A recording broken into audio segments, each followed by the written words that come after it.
On the morning of September 11th, 2001, 19 men armed with box cutters directed by a man on dialysis in a cave fortress halfway around the world using a satellite phone and a laptop directed the most sophisticated penetration of the most heavily defended airspace in the world, overpowering the passengers and the military combat-trained pilots on 4 commercial aircraft before flying those planes wildly off course for over an hour without being molested by a single fighter interceptor.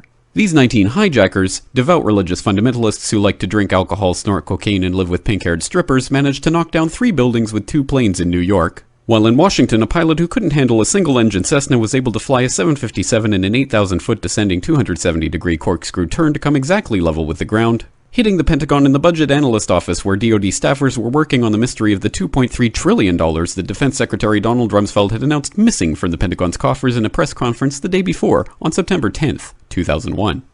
Luckily, the news anchors knew who did it within minutes. Osama bin Laden. The pundits knew within hours. Osama bin Laden.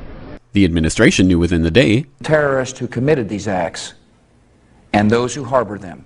And the evidence literally fell into the FBI's lap. That a hijacker's passport was found blocks from the World Trade Center crash site, if you can believe that. But for some reason, a bunch of crazy conspiracy theorists demanded an investigation into the greatest attack on American soil in history. That investigation was delayed, underfunded, set up to fail, a conflict of interest, and a cover-up from start to finish. It was based on testimony extracted through torture, the records of which were destroyed. It failed to mention the existence of WTC-7, Able Danger, P-TECH, Sibel Edmonds, OBL and the CIA, and the drills of hijacked aircraft being flown into buildings that were being simulated at the precise same time that those events were actually happening. It was lied to by the Pentagon, the CIA, the Bush administration, and as for Bush and Cheney, well, no one knows what they told it because they testified in secret, off the record, not under oath, and behind closed doors. It didn't bother to look at who funded the attacks because that question is ultimately of little practical significance. Still, the 9/11 Commission did brilliantly answering all of the questions the public had, except most of the victims' family members' questions, and pinned blame on all the people responsible, although no one so much as lost their job, determining the attacks were failure of imagination. Because nobody in our government, at least, and I don't think the prior government that could envision flying airplanes into buildings. Except the Pentagon, FEMA, NORAD, and the NRO. The DIA destroyed 2.5 terabytes of data on Able Danger, but that's okay because it probably wasn't important. The SEC destroyed their records on the investigation into the insider trading before the attacks, but that's okay because destroying the records of the largest investigation in SEC history is just part of routine record keeping. NIST has classified the data that they used for their model of WTC-7's collapse, but that's okay because knowing how they made their model of the collapse would jeopardize public safety. The FBI has argued that all material related to their investigation of 9/11 should be kept secret from the public, but that's okay because the FBI probably has nothing to hide. This man never existed, nor is anything he had to say worthy of your attention, and if you say otherwise, you are a paranoid conspiracy theorist and deserve to be shunned by all of humanity. Likewise him, and her, and her, and her, and him.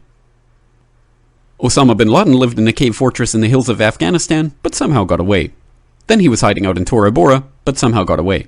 Then he lived in Abbottabad for years, taunting the most comprehensive intelligence dragnet employing the most sophisticated technology in the history of the world for a decade, releasing video after video with complete impunity and getting younger and younger as he did so, before finally being found in a daring SEAL team raid which wasn't recorded on video, in which he didn't resist or use his wife as a human shield, and in which these crack special forces operatives panicked and killed this unarmed man, supposedly the best source of intelligence about those dastardly terrorists on the entire planet.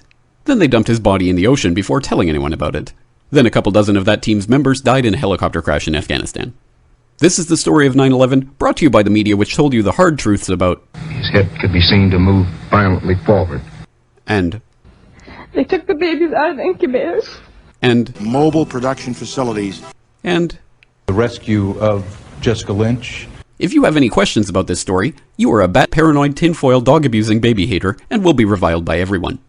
If you love your country and or freedom, happiness, rainbows, puppy dogs, apple pie, and your grandma, you will never ever express doubts about any part of this story to anyone. Ever. This has been a public service announcement by the Friends of the FBI, CIA, NSA, DIA, SEC, MSM, White House, NIST, and the 9/11 Commission. Because ignorance is strength.